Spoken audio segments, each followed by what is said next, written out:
Good afternoon everybody. તો વિદ્યાર્થીઓ, દરેક વિદ્યાર્થીઓનું હોલિસ્ટિક એકેડમીના યુટ્યુબ ચેનલ પર સ્વાગત છે.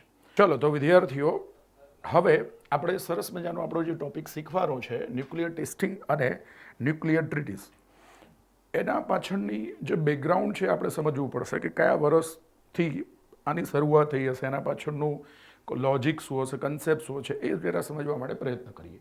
તો તમને બધાને ખ્યાલ જ હશે વિદ્યાર્થીઓ કે સેકન્ડ વર્લ્ડ વોરમાં આનો પાયો નંખાયેલો છે એવું કહી શકાય. યસ, બિલકુલ કહી શકાય વિદ્યાર્થીઓ કે સેકન્ડ વર્લ્ડ વોરથી આનો પાયો નંખાયેલો છે.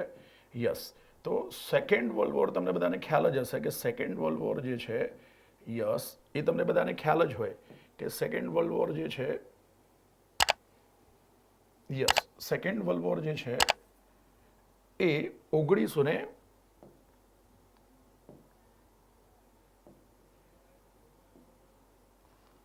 સેકન્ડ વર્લ્ડ વોર જે છે, યસ, સેકન્ડ વર્લ્ડ વોર જે છે, બીજું વિશ્વયુદ્ધ છે એ 1939 થી 1945ની વચ્ચે ચાલ્યું. બિલકુલ. તો વિદ્યાર્થીઓ, આપણે સેકન્ડ વર્લ્ડ વોરની પહેલા પરિસ્થિતિનો અભ્યાસ કરીશું. એના આધારે ખબર પડશે કે કઈ રીતે પરમાણુ પરીક્ષણ અને પરમાણુ સંધિનો પાયો નંખાયેલો છે. હવે તમને વિદ્યાર્થીઓ ખ્યાલ જ હોય કે સેકન્ડ વર્લ્ડ વોર દરમિયાન બે ગ્રુપ્સ હતા. ઠીક છે? યસ, બે ગ્રુપ્સ હતા. એક જે ગ્રુપ્સ હતું એને આપણે મિત્ર રાષ્ટ્રો કહીએ છીએ. યસ, મિત્ર રાષ્ટ્રો. અને આ મિત્ર રાષ્ટ્રોમાં જે મેઇન કન્ટ્રી હતો યુએસ હતો, એટલે અમેરિકા હતો. પછી સોવિયત રશિયા, એટલે યુએસએસઆર છે. ઓકે, યસ, અને બ્રિટન. અને બ્રિટન વતી આપણે ભાગ લીધો કહી શકાય. કારણ કે શું હતું, તો 1939થી માંડીને 1945 વચ્ચે તો આપણે ગુલામ હતા. ઠીક છે? અને આપણે બ્રિટનના આધિપત્ય નીચે હેઠળ હતા. મતલબ આપણે બ્રિટન વતી ભાગ લીધો એવું કહી શકાય સેકન્ડ વર્લ્ડ વોરમાં. તો બિલકુલ, તો સેકન્ડ વર્લ્ડ વોરમાં મિત્ર રાષ્ટ્રોમાં યુએસ છે, સોવિયત રશિયા છે, બ્રિટન ને બધા હતા. અને સામે ધરી રાષ્ટ્રો હતા. અને સામે જે ધરી રાષ્ટ્રો જે છે, યસ, જે ધરી રાષ્ટ્રો સામે જે છે એમાં, યસ, એમાં તમે સમજી શકો છો જર્મની છે, જાપાન છે, યસ, ઇટાલી છે, યસ, આ બધા કન્ટ્રી જે હતા એ ધરી રાષ્ટ્રો તરીકે ઓળખાતા હતા. હવે અને તમને બધાને ખબર છે જે જર્મનીનો સરમુખ ત્યાર હતો હિટલર હતો, જ્યારે ઇટલીનો જે સરમુખ ત્યાર હતો, અહીંયા જે જર્મનીનો સરમુખ ત્યાર હતો એડોલ્ફ હિટલર, અને ઇટાલીનો જે સરમુખ ત્યાર એ વખતે હતો મુસોલિની. યસ, બિલકુલ, બધા વિદ્યાર્થીઓને ખ્યાલ જ હશે. મુસોલિની કરીને એક સરમુખ ત્યાર હતો. ઓકે, યસ, બિલકુલ વિદ્યાર્થીઓ, મુસોલિની. યસ, મુસોલિની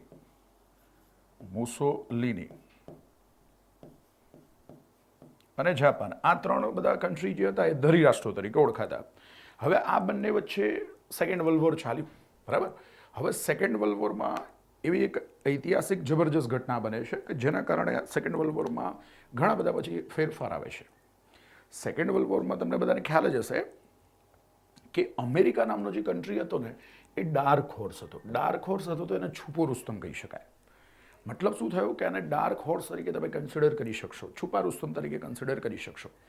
મતલબ કે એ વખતે અમેરિકાને બીજા બધા દેશો અંડર એસ્ટિમેટ કરતા હતા, પણ અમેરિકા બહુ જ એ વખતે હોશિયાર કન્ટ્રી હતું, બહુ ચાલાક કન્ટ્રી હતું. અને અમેરિકા બીજા બધા દેશોને સરપ્રાઈઝ આપવા માગતું હતું, ખાસ કરીને ધરી રાષ્ટ્રોને. એના માટે અમેરિકા શું પ્લાનિંગ કર્યું હતું, તો એને ન્યુક્લિયર ટેસ્ટિંગ કરીને રાખ્યું હતું, પરમાણુ પરીક્ષણ કરીને રાખ્યું હતું. અને પછી ધરી રાષ્ટ્રો પર એ ન્યુક્લિયર અટેક કરવા માગતું હતું. પરંતુ એ વખતે સેકન્ડ વર્લ્ડ વોર દરમિયાન જે અમેરિકા નામનું કન્ટ્રી છે એ મોકાની તલાશમાં હતું, કે એને કંઈક મોકો મળે ને તો ભાઈ ચોખ્ખો મારે એમ. ઠીક છે? મોકાની તલાશમાં તો એવું કહી શકાય. તો એને મોકો કઈ રીતે મળ્યો, તો તમને એના પાછળનું સ્ટોરી તમને ખ્યાલ હશે કે એને મોકો એટલે એ રીતે મળે છે કે 1945માં પહેલાં શું થયું કે 1945માં જાપાન નામનું કન્ટ્રી છે એ અમેરિકાના પર્લ હાર્બર ટાપુ પર, અમેરિકાના પર્લ હાર્બર ટાપુ પર હવાઈ હુમલો કરે છે. હવાઈ હુમલો એટલે જેને ઇંગ્લિશમાં એર સ્ટ્રાઇક કહી શકાય. બોલો, તો અહીંયા એર સ્ટ્રાઇક કોણે કરી, તો જાપાને કરી. કોના ઉપર, તો અમેરિકાના પર્લ હાર્બર ટાપુ પર. હવાઈ હુમલો મતલબ કહી શકો એને, આપણે કન્સિડર કરી શકીએ એર સ્ટ્રાઇક. પણ હા, એને જે એર સ્ટ્રાઇક કરી હતી એમાં ન્યુક્લિયર વેપન્સ હતા કે નોન ન્યુક્લિયર વેપન્સ હતા? બિલકુલ, આમાં કોઈ ન્યુક્લિયર વેપન્સ હતા, એ નોન ન્યુક્લિયર વેપન્સ હતા. યસ, બિલકુલ નોન ન્યુક્લિયર વેપન્સ હતા, મતલબ કોઈ પણ પ્રકારનું પરમાણુ હથિયાર હતું નહીં. એટલા માટે કહી શકાય એ નોન ન્યુક્લિયર વેપન્સ હતું. અને આ નોન ન્યુક્લિયર વેપન્સ દ્વારા જાપાને અમેરિકાના પર્લ હાર્બર ટાપુ પર એર સ્ટ્રાઇક કર્યું. પણ યાદ રાખજો, નોન ન્યુક્લિયર વેપન્સ હતું. ઠીક છે, કોઈ ન્યુક્લિયર વેપન્સ નહોતું. આ રીતે જાપાને પહેલાં અમેરિકાના પર્લ હાર્બર ટાપુ પર હુમલો કર્યો, હવાઈ હુમલો કર્યો. હવે મેં તમને પહેલાં પણ કહ્યું હતું કે સેકન્ડ વર્લ્ડ વોર દરમિયાન અમેરિકા જે હતું ડાર્ક હોર્સ હતું, છુપો રુસ્તમ હતું. મતલબ શું થયું કે એ ઘણી બધી રીતે પાવરફુલ હતું, પણ એ વખતે દુનિયાને અંડર એસ્ટિમેટ કરતી હતી. ઠીક છે, એટલા માટે કહી શકાય છુપો રુસ્તમ હતો. આપણા ક્લાસમાં પણ આપણે ભણતા હોઈએ ત્યારે એકાદ વિદ્યાર્થી નથી છુપો રુસ્તમ હતો. છુપો રુસ્તમ એટલે વિદ્યાર્થી એટલે આમ તમને એવું લાગે કે આ વિદ્યાર્થીને તો કંઈ આવડતું નથી. ઠીક છે, યસ, પરફેક્ટ. હા, અને પછી જ્યારે આગળ જતા એ જ વિદ્યાર્થી પછી ટોપ કરી જાય પરીક્ષામાં. ઠીક છે, એને આપણે છુપો રુસ્તમ તરીકે ઓળખતા હોઈએ છીએ. ઠીક છે, તો બિલકુલ, તો આ રીતે છુપા રુસ્તમ બનતા હોય છે. ઘણા વિદ્યાર્થીઓ છુપા રુસ્તમ હોય. એ રીતે અહીંયા છુપો રુસ્તમ હતો અમેરિકા. એટલે જાપાને અમેરિકા પર આ રીતે પર્લ હાર્બર ટાપુ પર હવાઈ હુમલો તો કરી દીધો. હવે બટ ઓબ્વિયસ અમેરિકા તો રાહ જોઈને જ બેઠું હતું કે મોકો મળેલો ચોકો મારું. કારણ કે અમેરિકાના જોડે એ વખતે ન્યુક્લિયર વેપન્સ રેડી જ હતા. જસ્ટ અમેરિકા હવે એક તકની તલાશમાં હતું અને એને તક મળે છે આ પર્લ હાર્બર પર હવાઈ હુમલો કર્યો ને જાપાને, એટલા માટે અમેરિકાને બદલો લેવાનો મોકો મળી જાય છે. હવે અમેરિકાએ શું કર્યું હતું તો જો જુલાઈ 1945થી જ એને ન્યુક્લિયર ટેસ્ટિંગ કરી દીધેલું હતું, પરમાણુ પરીક્ષણ કર્યું હતું. હવે ન્યુક્લિયર ટેસ્ટિંગ અમેરિકાએ જુલાઈ 1945માં કર્યું હતું. Yes, USA. કઈ જગ્યાએ કર્યું તો? અલ્માગાર્ડોના નિર્જન રણ પ્રદેશમાં. હવે તમને બધાને ખબર છે કે ન્યુક્લિયર ટેસ્ટિંગ કરવા માટે હંમેશા રણ પ્રદેશની પસંદગી થાય અથવા નિર્જન વિસ્તારની પસંદગી થાય. ઠીક છે, હર્યોભર્યો વિસ્તાર ના ચાલે. અને તો અલ્માગાર્ડોમાં એમને ન્યુક્લિયર ટેસ્ટિંગ કર્યું હતું જુલાઈ 1945માં. એનો મતલબ શું થયું? આજની તારીખમાં જો કે અલ્માગાર્ડો જે છે ને, આજની તારીખમાં હાલ તમે ચેક કરવા જાઓ ને તો અલ્માગાર્ડો નામનો વિસ્તાર છે હાલ મેક્સિકો નામના કન્ટ્રીમાં છે, મેક્સિકો નામના દેશમાં છે. અને જ્યારે જુલાઈ 1945માં જ્યારે આ ન્યુક્લિયર ટેસ્ટિંગ કર્યું ત્યારે અલ્માગાર્ડોનો વિસ્તાર જે છે, ત્યારે અલ્માગાર્ડોનો જે વિસ્તાર જે છે એ ત્યારે અલ્માગાર્ડોનો જે વિસ્તાર જે છે એ તમને બધાને ખ્યાલ હશે. હા, તો ત્યારે અલ્માગાર્ડોનો વિસ્તાર જે છે એ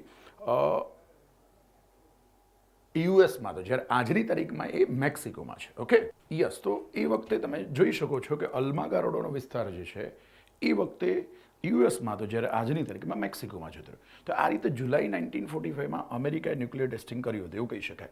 હવે તમે સમજી શકો છો જુલાઈ 1945માં જ્યારે અમેરિકાએ ન્યુક્લિયર ટેસ્ટિંગ કર્યું હશે ત્યારે દુનિયાને જણાયું હશે કે છુપાયું હશે?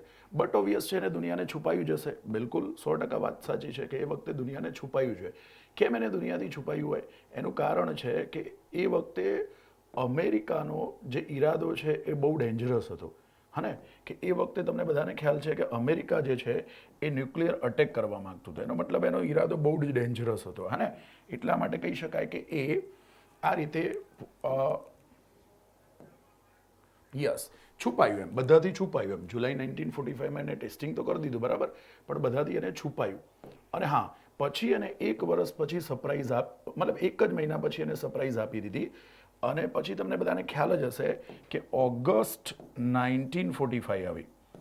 એમાં પણ 2 ઓગસ્ટ છે, 6 ઓગસ્ટ અને 9 ઓગસ્ટ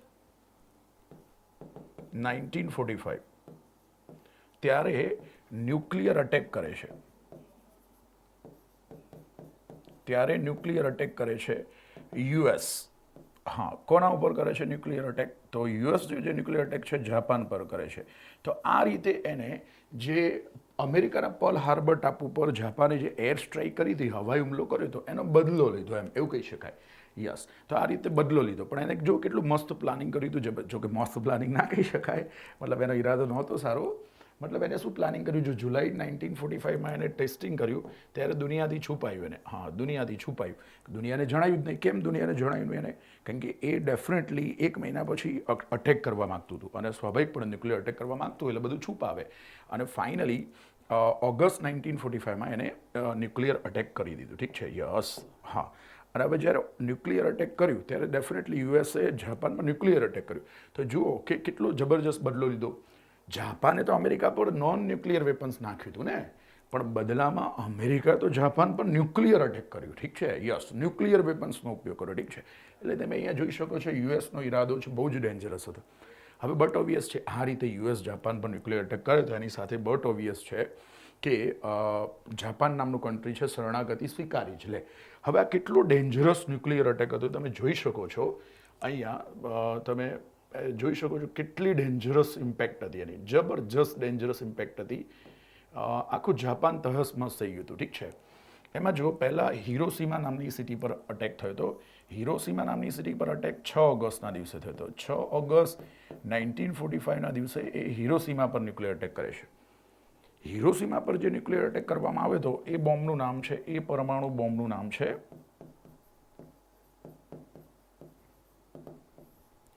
લિટલ બોય. યસ, બિલકુલ વિદ્યાર્થીઓ, એ પરમાણુ બોમ્બનું નામ છે લિટલ બોય. અને લિટલ બોયનું જે બંધારણ છે, યસ, લિટલ બોયનું જે બંધારણ છે એ યુરેનિયમ છે. બિલકુલ કહી શકાય એનું જે બંધારણ છે એ યુરેનિયમ છે. હા, યસ, બિલકુલ કહી શકાય આનું બંધારણ યુરેનિયમ હતું. યસ, લિટલ બોય નામનો પરમાણુ બોમ્બ અને એનું બંધારણ જે છે યુરેનિયમ નામનું જે છે એનું બંધારણ હતું. યસ, તો બધાને યાદ રહ્યું 6 ઓગસ્ટ 1945ના દિવસે કઈ સિટીને ટાર્ગેટ કરી? હિરોશીમાને ટાર્ગેટ કરી. અને એ જે પરમાણુ બોમ્બ એના પર ફેંકવામાં આવ્યો હતો એનું નામ હતું, એટમ બોમ્બનું નામ લિટલ બોય, અને એનું બંધારણ યુરેનિયમ હતું. જ્યારે 9મી તારીખે નાગાસાકીને ટાર્ગેટ કરવામાં આવે છે. જો યાદ રાખવું તો ટેકનિક પણ આપી દઉં.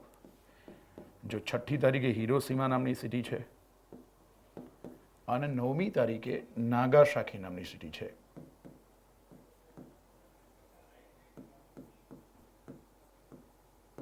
હા, 9મી તારીખે નાગાસાકી નામની સિટી છે.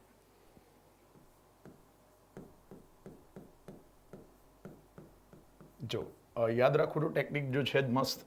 જો 9 તારીખનું 9 છે અને નાગાસાકીનું 9 સેટ થઈ ગયું. બિલકુલ, તો 9 ઓગસ્ટ 1945માં નાગાસાકી નામની સિટીને ટાર્ગેટ કરવામાં આવે છે. હવે જ્યારે નાગાસાકી સિટીને ટાર્ગેટ કરવામાં આવે છે ને ત્યારે એના ઉપર ફેંકવામાં આવતો પરમાણુ બોમ્બ જે છે ને એનું નામ છે ફેટમેન. તો નાગાસાકી નામની સિટી પર ફેટમેન નામનો પરમાણુ બોમ્બ ફેંકવામાં આવે. જો 6ઠી તારીખે હિરોશીમા પર જે પરમાણુ બોમ્બ નાખ્યો તેનું નામ છે લિટલ બોય, અને 9 તારીખે જે નાખવામાં આવે છે એનું નામ છે ફેટમેન. હા, 6ઠી તારીખે લિટલ બોય, 9મી તારીખે ફેટમેન. અને ફેટમેનનું જે કમ્પોઝિશન છે એ પ્લુટોનિયમ છે. યસ, એ પ્લુટોનિયમ છે. પ્લુટોનિયમની સંજ્ઞા PU થશે. હવે આ રીતે ડેફિનેટલી જસ્ટ 2 જ દિવસમાં, 2 થી 3 દિવસના અંતરાલમાં આખું જાપાન તહસમસ થઈ ગયું. ટોટલી જાપાન ડિસ્ટ્રોય થઈ ગયું આ ન્યુક્લિયર અટેક દ્વારા. અને તમને બધાને ખબર છે કે 6 ઓગસ્ટ અને 9 ઓગસ્ટ વાળું જે ન્યુક્લિયર અટેક છે, જાપાન ઉપર જે ન્યુક્લિયર અટેક કરવામાં આવ્યું એ દુનિયાનું પહેલું અને છેલ્લું ન્યુક્લિયર અટેક તરીકે તમે કન્સિડર કરી શકો. પછી ફરીથી ક્યારે વિશ્વમાં આવું ન્યુક્લિયર અટેક થયું નથી. હવે તમને પ્રશ્ન થાય કે એ વખતે કેમ ન્યુક્લિયર અટેક કરવામાં આવ્યો હશે અને આજની તારીખમાં કેમ ન્યુક્લિયર અટેક પોસિબલ નથી? તો જુઓ, સીધી લીટીની વાત છે. એ વખતે 1945માં બીજા કોઈ પણ કન્ટ્રી જોડે ન્યુક્લિયર વેપન્સ હતું જ નહીં. ફક્ત એક જ કન્ટ્રી જોડે ન્યુક્લિયર વેપન્સ હતું, એનું નામ છે અમેરિકા. એટલા માટે અમેરિકાને પૂરેપૂરું ખબર હતું કે બીજા કોઈ જ કન્ટ્રી જોડે ન્યુક્લિયર વેપન્સ નથી. એટલા જ માટે અમેરિકાએ જાપાન પર ન્યુક્લિયર વેપન્સ નાખવાની હિંમત કરી. ચલો, ક્લિયર થઈ ગયું બધાને? હા, એટલા માટે એને હિંમત આવી. અમેરિકાને ખબર હતું કે બીજા કોઈ કન્ટ્રી જોડે ન્યુક્લિયર વેપન્સ છે જ નહીં, તો લાવો તો બીજા કન્ટ્રી પર આપણે મતલબ જાપાન ઉપર ન્યુક્લિયર અટેક કરીએ. એટલા માટે એ વખતે એને રિસ્ક લીધું. આજની તારીખમાં ફરીથી એવા ન્યુક્લિયર અટેક પોસિબલ જ નથી. કેમ? એનું એક જ રીઝન છે કે આજની તારીખમાં તો લગભગ દુનિયાના મોટાભાગના દેશો જોડે ન્યુક્લિયર વેપન્સ છે. કાં તો ડાયરેક્ટલી હોય કાં તો ઇનડાયરેક્ટલી હોય. એટલે બધા દેશો જોડે જ્યારે ન્યુક્લિયર વેપન્સ આવી જાય તો બટ ઓબ્વિયસ છે કે હવે ન્યુક્લિયર અટેક કોઈ એકબીજા પર કરવાનું જોખમ ના ઉઠાવે. એટલા માટે કહી શકાય કે હવે ન્યુક્લિયર અટેક પોસિબલ નથી. જે થવાનું તો થઈ ગયું 6 ઓગસ્ટ અને 9 ઓગસ્ટ 1945ના દિવસે. પછી હા, તમને એ પણ ખબર હશે કે હિરોશીમા અને નાગાસાકી વાળું જે ન્યુક્લિયર ટ્રેજેડી છે એ અત્યાર સુધી વિશ્વનું સૌથી મોટામાં મોટું મેનમેડ ડિઝાસ્ટર છે. બોલો, મારી વાત સાથે સંમત છો? બિલકુલ. આ અત્યાર સુધીનું સૌથી મોટામાં મોટું મેનમેડ ડિઝાસ્ટર છે. દુનિયાનું સૌથી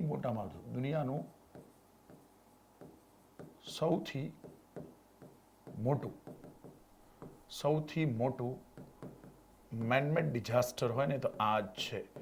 યસ, આપણે ડિઝાસ્ટર મેનેજમેન્ટમાં વિગતે બધું ભણીશું, પણ હા એટલું ખબર તો હોવું જોઈએ કે આ માનવ સર્જિત આપત્તિ હતી, ઠીક છે, અને આ દુનિયાનું સૌથી મોટું મેનમેડ ડિઝાસ્ટર હતું. હવે સમજાવું કે આ દુનિયાનું સૌથી મોટું મેનમેડ ડિઝાસ્ટર કેમ સાબિત થયું. તો આ જે ડિઝાસ્ટર જે છે ને, હિરોશીમા નાગાસાકી, એની બે ઇમ્પેક્ટ આવી. આ દુર્ઘટનાની જે અસરો આવી ને, એ બે પ્રકારની અસરો આવી. તમને બધાને ખ્યાલ જ હશે કે આની એક અસર આવી સોમેટિક અસર. સોમેટિક અસરનો મતલબ શું થશે? સોમેટિક ઇફેક્ટનો મતલબ થશે કે આ ન્યુક્લિયર અટેકના કારણે 6 ઓગસ્ટ અને 9 ઓગસ્ટના દિવસે જેટલા પણ લોકો મૃત્યુ પામવા તો પામી ગયા, બરાબર, તાત્કાલિક રીતે જેટલા પણ લોકો મૃત્યુ પામવા હતા એ પામી ગયા, ઠીક છે. એને કહેવાય, આની સોમેટિક અસર કહેવાય, તાત્કાલિક અસર કહેવાય, ઠીક છે. તો 6 ઓગસ્ટ અને 9 ઓગસ્ટના દિવસે જેટલા લોકોના મૃત્યુ થવાના હતા એની સોમેટિક ઇફેક્ટ આવી. અને બીજી આ જ ઘટનાના કારણે જીનેટિક ઇફેક્ટ પણ આવી. જીનેટિક ઇફેક્ટ હંમેશા લાંબા ગાળાની હોય, અને સોમેટિક ઇફેક્ટ તો તાત્કાલિક રીતે જે ઇફેક્ટ આવે એને સોમેટિક ઇફેક્ટ કહેવાય, જ્યારે જીનેટિક ઇફેક્ટ ઘણા લાંબા સમય સુધી ચાલે. હવે શું થયું? જેટલા લોકો તરત જ મૃત્યુ પામવાના હતા મૃત્યુ પામી ગયા, એને સોમેટિક ઇફેક્ટ કહેવાય. અને જેનેટિક ઇફેક્ટ મતલબ શું? અમુક લોકો જીવતા રહ્યા, પણ ડેમેજ તો થશે જ, માનવ શરીર ડેમેજ તો થશે જ. હવે માનવ શરીરનું જે બાયોલોજી છે એના સંદર્ભમાં તો આપણને ખબર જ હોય, માનવ શરીરની એનાટોમી તો આપણને બધાને ખબર જ હોય, માનવ શરીરનું બંધારણ તો આપણને બધાને ખબર જ હોય કે એ વખતે માનવ શરીર ડેમેજ થશે. અને માનવ શરીર એટલે સજીવ છે, અને સજીવનું સૌથી સ્મોલેસ્ટ યુનિટ એટલે સેલ છે. એનો મતલબ શું થયું? સજીવ ડેમેજ થયો મતલબ કોષ ડેમેજ થયો, અને કોષ ડેમેજ થશે એટલે કોષના સેન્ટરમાં કોષ કેન્દ્ર હોય છે, અને એ કોષ કેન્દ્ર ડેમેજ થાય છે. બોલો, મારી વાત સાથે સમજ છે? કોષ ડેમેજ થશે મતલબ કોષ કેન્દ્ર ડેમેજ થશે. અને કોષ કેન્દ્ર ડેમેજ થશે તો તમને બધાને ખબર છે કે કોષ કેન્દ્ર છે એ રંગસૂત્રોનું બનેલું હોય છે, મતલબ કે રંગસૂત્રો ડેમેજ થશે એવું કહી શકાય. અને રંગસૂત્રો છે એ વિદ્યાર્થીઓ કોના બનેલા છે? તો રંગસૂત્રો છે એ ડીએનએ આરએનએના બનેલા છે. મતલબ શું થયો કે ડીએનએ આરએનએ ડેમેજ થયું, ઠીક છે, યસ. અને ડીએનએ આરએનએ ડેમેજ થશે મતલબ ડીએનએ આરએનએ કોનું બનેલું છે? જનીનનું બનેલું છે. તો ફાઇનલી જનીન ડેમેજ થશે, અને જો વ્યક્તિના માનવ શરીરના જનીન ડેમેજ થાય તો એના પરિણામે પેઢી દર પેઢી ઘણા લાંબા વર્ષો સુધી જે ઇમ્પેક્ટ અથવા જે અસર આવે એને જીનેટિક અસર કહેવાય. એટલે આની જીનેટિક અસર બહુ જબરજસ્ત આવી. એટલા જ માટે દુનિયાનું સૌથી મોટું મેનમેડ ડિઝાસ્ટર માનવામાં આવે છે હિરોશીમા અને નાગાસાકી વાળું. ઓકે, હવે બટ ઓબ્વિયસ છે કે આ આટલું મોટું ડિઝાસ્ટર થયું તો બટ ઓબ્વિયસ છે આટલું જબરજસ્ત નુકસાન વેઠવું પડ્યું, જાપાન આખું તહસમસ થઈ ગયું, તો એની સાથે જ જાપાન શરણાગતિ સ્વીકારી લેશે. અને જાપાન શરણાગતિ સ્વીકારી લેશે એની સાથે જ સેકન્ડ વર્લ્ડ વોર પૂરું. બોલો, ક્લિયર? જાપાને શરણાગતિ સ્વીકારી, એની સાથે સેકન્ડ વર્લ્ડ વોર પૂરું થઈ ગયું. તો એનો મતલબ શું થયો કે આ સેકન્ડ વર્લ્ડ વોર પૂરું થયું એની સાથે હવે જીત કોની થશે? ડેફિનેટલી હવે આ જીત કોની થઈ? હવે આ જે યુદ્ધ થયું એમાં જીત કોની થઈ તમે વિચારો? ડેફિનેટલી તો હવે જીત જે છે એ મિત્ર રાષ્ટ્રોની થઈ કહેવાય ને. અહીંયા જીત જે છે અહીંયા વિનર ઘોષિત કરવામાં આવશે. ડેફિનેટલી અહીંયા વિનર જે ઘોષિત કરવામાં આવશે મિત્ર રાષ્ટ્રો. અમેરિકા અને એનું જે ગ્રુપ છે મિત્ર રાષ્ટ્રોનું એ જીતી જાય છે સ્વાભાવિકપણે. એ જ જીત્યું કહેવાય ને, કારણ કે જાપાને શરણાગતિ સ્વીકારી લીધી એટલે ધરી રાષ્ટ્રોની હાર થઈ. આ ધરી રાષ્ટ્રોની હાર થઈ અને મિત્ર રાષ્ટ્રોની જીત થઈ. તો હવે આવું 1945માં સેકન્ડ વર્લ્ડ વોર પછી આ ટાઈપનું રિઝલ્ટ આવ્યું. હવે બટ ઓબ્વિયસ છે સેકન્ડ વર્લ્ડ વોર પૂરું થઈ ગયું. તો હવે શું થશે? તો હવે ડેફિનેટલી જીતેલા વચ્ચે પણ પ્રતિસ્પર્ધા શરૂ થઈ જશે. હવે હારેલા તો નીકળી ગયા ભાઈ હવે સ્પર્ધામાંથી, ઠીક છે. હવે જીતેલાઓ વચ્ચે ટક્કર જામશે, અને જીતેલા વચ્ચે જે ટક્કર જામશે એને કોલ્ડ વોર કહેવાય.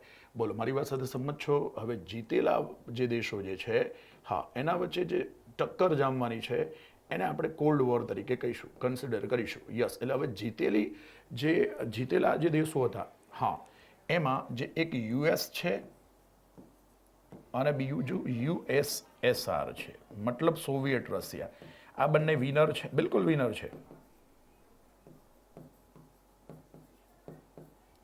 હા, અમેરિકા અને સોવિયત રશિયા જે છે વિનર છે. યસ, અમેરિકા અને સોવિયત રશિયા વિનર છે એવું કહી શકાય. બિલકુલ, અમેરિકા અને સોવિયત રશિયા વિનર છે. હા, તો હવે આ બંને વિનર વચ્ચે કોલ્ડ વોર સ્ટાર્ટ થઈ જશે. બિલકુલ, આ જે જીતેલા છે મિત્ર રાષ્ટ્રોના છે અને આ બંને વચ્ચે કોલ્ડ વોર સ્ટાર્ટ થશે. કોલ્ડ વોરનો મતલબ શું થશે તમે સમજી શકો છો? કોલ્ડ વોર એટલે આપણે એને ગુજરાતીમાં શીત યુદ્ધ કહીએ છીએ.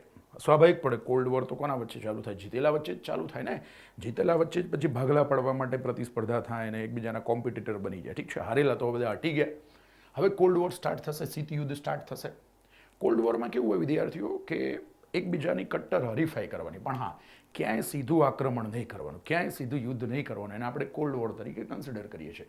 ડેફિનેટલી કોલ્ડ વોર કોના વચ્ચે થાય? તો દેશો વચ્ચે ના થાય, મહાસત્તા વચ્ચે થાય. હવે અમેરિકા અને સોવિયત કંઈ નાના મોટા દેશો નહોતા, એ બધી મહાસત્તાઓ હતી. તો આ બંને મહાસત્તા વચ્ચે કોલ્ડ વોર સ્ટાર્ટ થઈ જાય છે. હવે વિદ્યાર્થી કોલ્ડ વોર કયા વર્ષમાં શરૂ થાય છે? તો બટ ઓબ્વિયસલી 1945થી જ કોલ્ડ વોર સ્ટાર્ટ થઈ ગયું કહી શકાય. સેકન્ડ વર્લ્ડ વોર પૂરું ક્યારે થયું હતું? 1945માં. અને કોલ્ડ વોર પણ શરૂ ક્યારે થઈ ગયું હતું? 1945માં. બરાબર. સેકન્ડ વર્લ્ડની સમાપ્તિ એટલે કોલ્ડ વોરની શરૂઆત. બરાબર. ફરીથી રિપીટ કરું છું, સેકન્ડ વર્લ્ડ વોરની સમાપ્તિ એટલે કોલ્ડ વોરની શરૂઆત. બોલો તો કોલ્ડ વોર કયા વર્ષમાં શરૂ થયું? 1945માં જ શરૂ થયું. અને ભાઈ કોલ્ડ વોર કેટલા વર્ષ સુધી ચાલે છે? તો તમને બધાને ખબર છે કે કોલ્ડ વોર 1991 સુધી ચાલશે. કઈ રીતે કહી શકાય 1991 સુધી ચાલશે? તો જો અમેરિકા તો બહુ જ પાવરફુલ મહાસત્તા હતી એ વખતે. હવે એને ટક્કર ઝીલવા માટે સામે જે હતી એ હતી સોવિયત રશિયા. પણ થાકીને હારીને આગળ જતાં કોણ પોતાના વિસ્તારને કોલેપ્સ કરશે, મતલબ તોડશે? તો તમે સમજી શકો છો કે આગળ જતાં સોવિયત રશિયા જે છે એ પોતાના વિસ્તારને કોલેપ્સ કરશે. યસ. અને સોવિયત રશિયા પોતાનું વિઘટન કરી નાખે છે 1991માં. તો બોલો વિદ્યાર્થીઓ બધાને યાદ રહી ગયું? સોવિયત રશિયાનું વિઘટન જે છે, સોવિયત રશિયાનું વિઘટન એ 1991માં થાય છે.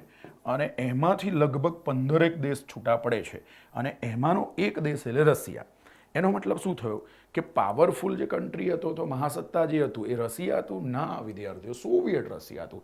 એનો મતલબ શું થયો? સોવિયત રશિયા જે છે એ અમેરિકાની સામે ટક્કર ઝીલી શકે, બાકી કંઈ રશિયા અમેરિકાની સામે ટક્કર ઝીલી શકે નહીં. એટલે જ્યાં સુધી સોવિયત રશિયા હતું ત્યાં સુધી કોલ્ડ વોર ચાલ્યું. પછી જેવું સોવિયત રશિયા કોલેપ્સ થયું એની સાથે જ કહી શકાય કે કોલ્ડ વોર પણ સમાપ્ત થઈ ગયું. જોઈ શકો છો વિદ્યાર્થીઓ, અહીંયા સોવિયત રશિયા કોલેપ્સ થાય છે 1991માં. એનો મતલબ એ થાય કે ઓફિશિયલી કહી શકાય કે કોલ્ડ વોર કયા વર્ષમાં પૂર્ણ ઘોષિત થઈ જશે? તો 1991માં. તો વિશ્વના ઇતિહાસમાં 1945થી માંડીને 1991 સુધીનો સમય જે છે એ કોલ્ડ વોર તરીકે ઓળખાય છે. ઓકે. અને હા, સેકન્ડ વર્લ્ડ વોરનો સમયગાળો ઓળખાય છે તો 1939થી માંડીને 1945, 39થી માંડીને 45 સુધીનો જે સમય છે એ સેકન્ડ વર્લ્ડ વોર તરીકે ઓળખાય છે. અને 45થી માંડીને 91 સુધીનો વિસ્તાર છે કોલ્ડ વોર તરીકે ઓળખાય છે. Okay, perfect. ચલો, તો આ બંને મહાસત્તા વચ્ચે કોલ્ડ વોર સ્ટાર્ટ થઈ ગયું. હવે જરા સમજીએ, અહીંયા તમારી સામે જે મેપ છે એ કોલ્ડ વોરને લગતો જ છે. હવે કોલ્ડ વોર જ્યારે ચાલતો હતો, બરાબર, ત્યારે બટ ઓબ્વિયસ છે કોલ્ડ વોર ચાલતો હોય ત્યારે અંદરથી થોડી અંદરખાને થોડો ડર પણ લાગે કે કાલ ઉઠીને આ કોલ્ડ વોર જે છે એ ગરમ યુદ્ધમાં કન્વર્ટ થયું તો સ્વાભાવિકપણે આવી શંકા કુશંકા એમને થતી હોય અંદરથી. એટલા માટે આ બંને મહાસત્તાઓ આગોતરું પ્લાનિંગ પણ કરે કે આગળ જતાં કદાચ જો કોલ્ડ વોર ગરમ યુદ્ધમાં કન્વર્ટ થયું તો આપણું શું થશે, આપણે કઈ રીતે ફાઇટિંગ એકબીજા સામે કરી શકીશું. એનો મતલબ શું થયો? આ બંને મહાસત્તાઓ પોતપોતાની રીતે મિલિટરી ઓર્ગેનાઇઝેશન પણ શરૂ કરશે. બિલકુલ, મિલિટરી ઓર્ગેનાઇઝેશન પણ શરૂ કરશે. કારણ કે કેમ? તો ભવિષ્યમાં કદાચ ગરમ યુદ્ધ થાય તો આ રીતે મિલિટરી ઓર્ગેનાઇઝેશન હોય તો વાંધો આવે નહીં. ઠીક છે. એટલા માટે પોતપોતાની સેફટી માટે અમેરિકા અને સોવિયત રશિયા મિલિટરી ઓર્ગેનાઇઝેશન શરૂ કરે છે. હવે અમેરિકા દ્વારા પ્રેરિત જે મિલિટરી ઓર્ગેનાઇઝેશન જે છે એ તમે અહીંયા મેપમાં જોઈ શકો છો. બ્લુ કલરની જે કલરમાં ઇન્ડિકેટ કરેલો જે વિસ્તાર છે બધો નાટોનો વિસ્તાર છે. બિલકુલ, તમે જોઈ શકો છો એ બધો જ નાટોનો વિસ્તાર છે. યસ. અને એ જે નાટો છે એક મિલિટરી ઓર્ગેનાઇઝેશન છે. યસ, બિલકુલ તમે જોઈ શકો છો નાટો જે છે મિલિટરી ઓર્ગેનાઇઝેશન છે જે અમેરિકા દ્વારા પ્રેરિત મિલિટરી ઓર્ગેનાઇઝેશન છે. તો અમેરિકા દ્વારા પ્રેરિત અથવા મોટિવેટેડ જે મિલિટરી ઓર્ગેનાઇઝેશન છે એનું નામ છે નાટો. નાટોનું ફૂલ ફોર્મ થશે વિદ્યાર્થીઓ નોર્થ એટલાન્ટિક ટ્રીટી ઓર્ગેનાઇઝેશન.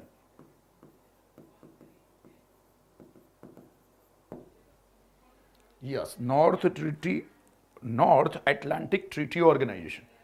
ચલો, ક્લિયર થઈ ગયું. અમેરિકા દ્વારા પ્રેરિત જે સમૂહ છે એને આપણે નોર્થ એટલાન્ટિક ટ્રીટી ઓર્ગેનાઇઝેશન તરીકે કન્સિડર કરીશું.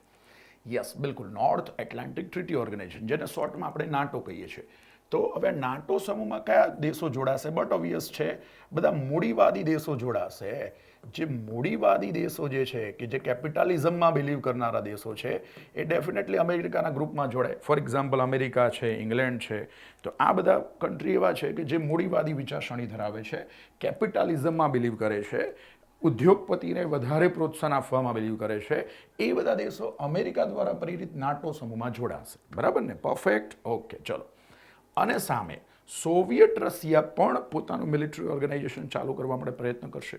તો સોવિયત રશિયા દ્વારા જે પ્રેરિત મિલિટરી ઓર્ગેનાઇઝેશન છે એને આપણે વાર્સો પેક્ટ કહીએ છીએ. વાર્સો પેક્ટ કહીએ છીએ, જે સોવિયત રશિયા દ્વારા પ્રેરિત છે. અને એમાં મોટાભાગે સામ્યવાદી વિચારસરણી ધરાવતા દેશો જોડાય છે. યસ, બિલકુલ કહી શકાય. એમાં મોટાભાગે સામ્યવાદી વિચારસરણી ધરાવતા દેશો જે છે ને એ વાર્સો પેક્ટમાં જોડાય છે, એ મિલિટરી ઓર્ગેનાઇઝેશનમાં જોડાય છે, જે સોવિયત રશિયા દ્વારા પ્રેરિત છે. ઇવન આ બંને મિલિટરી ઓર્ગેનાઇઝેશન તમારી નજર સામે છે જ. એક છે વિદ્યાર્થીઓ નાટો નામનું મિલિટરી ઓર્ગેનાઇઝેશન અને બીજું છે વાર્સો પેક્ટ નામનું મિલિટરી ઓર્ગેનાઇઝેશન. આ કેટલા દબદબાવાળા મિલિટરી ઓર્ગેનાઇઝેશન છે એનું સિમ્પલ તમારે પ્રતીક જોઈતું હોય ને તો હમણાં જ 2022માં પણ તમને બધાને ખબર છે કે રશિયા અને યુક્રેન વચ્ચે જે પ્રોબ્લેમ થયો હતો તો એને ગ્લોબલ લેવલે લઈ જવામાં આવ્યો હતો. તો એમાં આગળ જતાં નાટો અને વાર્સો પેક્ટે પણ પોતપોતાના સ્ટેટમેન્ટ આપ્યા હતા. એનો મતલબ કહી શકાય કે આ જૂના અને જાણીતા મિલિટરી ઓર્ગેનાઇઝેશન છે. અને ક્યાંક ને ક્યાંક કહી શકાય કે નાટો અને વાર્સો પેક્ટ નામના મિલિટરી ઓર્ગેનાઇઝેશનના જે મૂળ છે અથવા ઓરિજિન છે અથવા જે બીજ છે એ કોલ્ડ વોરમાં નંખાયેલા છે. બરાબર? સ્થિતિ યુદ્ધમાં નંખાયેલા છે એવું કહી શકાય. ચલો, તો બધાને ક્લિયર થઈ ગયું? પર આમ પરફેક્ટ. ઓકે, ચલો. તો આ રીતે કોલ્ડ વોર ચાલ્યું 45થી માંડીને 91 સુધી. ઓકે, 45થી માંડીને 91 સુધી. અને ફાઇનલી પછી સોવિયત રશિયા કોલેપ્સ થઈ ગયું 1991માં. એટલે એની સાથે કોલ્ડ વોર પછી ખતમ થઈ ગયું. ઠીક છે? યસ. તો આ રીતે શરૂઆત થઈ. અહીંયા મેપમાં જોઈ શકો, આ રેડ કલરનો જે વિસ્તાર જે દેખાય છે એ રશિયા સાથે કનેક્ટેડ વિસ્તાર છે અને એને આપણે વાર્સો પેક્ટમાં કન્સિડર કરીશું. યસ, એને વિદ્યાર્થીઓ આપણે વાર્સો પેક્ટમાં કન્સિડર કરીશું. તો આ રીતે બે મિલિટરી ઓર્ગેનાઇઝેશન હતા. અને હવે જુઓ, હવે વાત આવી ભારત દેશ ઉપર આવશે. ચલો, હવે આપણે ધીરે ધીરે આગળ વધીશું. હવે 45માં આ કોલ્ડ વોર શરૂ થયું અને કોલ્ડ વોર શરૂ થયો એની સાથે જ આ બે મિલિટરી ઓર્ગેનાઇઝેશન શરૂ થયા, નાટો અને વાર્સો પેક્ટ. તો બટ ઓબ્વિયસ છે ભારત જોડે ઇન્વિટેશન તો આવશે જ. હવે ભારત દેશ આઝાદ થાય છે અને ભારત દેશના પહેલા વડાપ્રધાન યસ ચાચા નહેરુ. હવે ભારત દેશ આઝાદ થાય છે 15 ઓગસ્ટ. યસ, 15 ઓગસ્ટ 1947 અને આપણા ભારત દેશના પહેલા વડાપ્રધાન એટલે ચાચા નહેરુજી. હવે નહેરુજી આપણી સામે છે જ. યસ, આ ચાચા નહેરુજી જે છે એ આપણા પહેલા વડાપ્રધાન છે. હવે બટ ઓબ્વિયસ છે, તો નહેરુજીને ઇન્વિટેશન કોના તરફથી આવશે? અમેરિકા દ્વારા પ્રેરિત નાટો સમૂહનું આવશે, સોવિયત રશિયા દ્વારા પ્રેરિત વાર્સો પેક્ટ દ્વારા ઇન્વિટેશન આવશે કે કોના દ્વારા આવશે? તો તમને બધાને ખબર છે કે ભારત જે છે એની જે ઇકોનોમી છે, આપણું જે ભારત દેશ જે છે એ મિક્સ્ડ ઇકોનોમીમાં માને છે. મિક્સ્ડ ઇકોનોમીમાં માને છે. તમને બધાને ખબર છે કે આપણી ઇકોનોમી મિક્સ્ડ ઇકોનોમી છે. મતલબ મિશ્ર અર્થવ્યવસ્થા છે. મતલબ આપણે કેપિટલિઝમમાં પણ બિલીવ કરીએ છીએ, એટલે કે મૂડીવાદીમાં પણ બિલીવ કરીએ છીએ અને સામ્યવાદી વિચારસરણીમાં પણ બિલીવ કરીએ છીએ. બંનેનું આપણું એક મિશ્ર અર્થવ્યવસ્થા છે, મિક્સ્ડ ઇકોનોમી છે. એનો મતલબ આપણા પ્રથમ વડાપ્રધાન જે નહેરુજી છે એમને ઇન્વિટેશન જે છે એ અમેરિકા દ્વારા પણ મળશે અને સોવિયત રશિયા દ્વારા પણ મળશે. બોલો, મારી વાત સાથે સંમત છો ને? યસ, બંને દ્વારા ઇન્વિટેશન મળશે. હવે ડિસિઝન લેવાનું તો આપણા પહેલા વડાપ્રધાન નહેરુજી કે ભાઈ શું કરવું.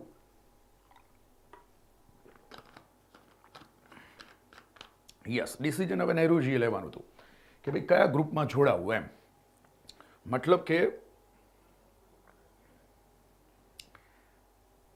નાટો સમૂહમાં જોડાવું કે વાર્સો પેક્ટમાં જોડાવું, એ ડિસિઝન આપણા ચાચા નહેરુજી લેવાનું હતું. બરાબર? તો આપણા નહેરુજી બહુ જ સ્માર્ટ હતા. એમણે વિચાર્યું કે શું કરીશું એમ. તો નહેરુજીએ વિચાર્યું કે જો આપણે કોઈ મિલિટરી ઓર્ગેનાઇઝેશનમાં જોડાઈ ગયા અથવા તો કોઈ મહાસત્તા સાથે આપણે જો લીગલી બાઇન્ડઅપ કર્યું, લીગલી જોડાણ કર્યું તો રિસ્ક ફેક્ટર છે. કઈ રીતે રિસ્ક ફેક્ટર છે? જો એ રીતે આપણા નહેરુજી એ વખતે આપણા નહેરુજીએ જો અને તોની શરત મુજબ વિચાર્યું કે જો આપણે અમેરિકાના ગ્રુપમાં જોડાઈ જઈએ તો સોવિયત રશિયા આપણાથી નારાજ થઈ જાય અને જો આપણે સોવિયત રશિયાના ગ્રુપમાં જોડાઈ જઈએ તો અમેરિકા આપણાથી નારાજ થઈ જાય. એનો મતલબ ક્લિયર કટ હતું કે બેમાંથી એક મહાસત્તા સાથે જોડાવાથી બીજી મહાસત્તા 110% નારાજ થશે અને બીજી મહાસત્તા સાથેના આપણા રાજકીય સંબંધો પર પણ અસર આવશે. એના કારણે આપણા ભારત જેવો દેશ જે તાજેતરમાં જ આઝાદ થયો, ઘણા વર્ષોની 150-200 વર્ષની ગુલામી પછી આઝાદ થયો હોય, એવા દેશ માટે આવી પરિસ્થિતિનો સામનો કરવો એ એક ઉચિત પરિસ્થિતિ ના કહેવાય કે ભાઈ એક મહાસત્તા આપણાથી નારાજ થઈ જાય તો બટ ઓબ્વિયસ છે આપણને રાજકીય રીતે નુકસાન થઈ શકે. તો એના કરતાં બેટર એ છે કે આપણે બેમાંથી એક પણ મિલિટરી ઓર્ગેનાઇઝેશનમાં જોડાવું ના જોઈએ. મતલબ કે ના નાટો સમૂહમાં જોડાવવું જોઈએ જે અમેરિકા દ્વારા પ્રેરિત છે, ના તો વાર્સો પેક્ટમાં જોડાવવું જોઈએ જે સોવિયત રશિયા દ્વારા પ્રેરિત છે. ઠીક છે, એટલા માટે આપણા નહેરુજી એવું ડિસિઝન લીધું કે આપણે એવું કરીશું કે આપણે નોન અલાઇનમેન્ટ પોલિસીની તરફદારી કરીશું. એટલે નહેરુજીએ એ વખતે વર્લ્ડ લેવલે એવું ડિક્લેરેશન આપ્યું કે અમે કોઈ પણ મહાસત્તા સાથે જોડાવાની પરિસ્થિતિમાં નથી, અમે નોન અલાઇનમેન્ટ પોલિસીમાં માનીએ છીએ. નોન અલાઇનમેન્ટ પોલિસીમાં માનીએ છીએ. હવે નોન અલાઇનમેન્ટ પોલિસી એટલે ગુજરાતીમાં એને કહેવાય છે બિન જોડાણવાદની નીતિ. આ બિન જોડાણવાદની નીતિ જે છે, બિન જોડાણવાદની નીતિ જે નોન અલાઇનમેન્ટ પોલિસી જે છે એ વાકઈમાં માસ્ટર સ્ટ્રોક હતો નહેરુજી દ્વારા. કેમ તો જુઓ, આપણે વર્લ્ડ લેવલે એવું ડિક્લેર કરી દીધું કે ભાઈ હવે ઇન્ડિયા બિન જોડાણવાદની નીતિમાં બિલીવ કરે છે, નોન અલાઇનમેન્ટ પોલિસીમાં બિલીવ કરે છે. એનાથી ભારતને લાભ એ મળશે કે ભારતે એક પણ મિલિટરી ઓર્ગેનાઇઝેશન સાથે લીગલી બાઇન્ડ અપ ના કરવું પડે. મતલબ કે ના નાટો સમૂહમાં ના વાર્સો પેક્ટમાંથી બેમાંથી એક પણ જગ્યા આપણે લીગલી બાઇન્ડ અપ ના કરવું પડે. એટલે આપણે રિસ્ક ફેક્ટર 0 થઈ ગયું અને કોઈ પણ મહાસત્તા આપણાથી નારાજ થશે નહીં. એટલા જ માટે આપણે વચ્ચેનો રસ્તો કાઢ્યો અને કહેવાય બિન જોડાણવાદ.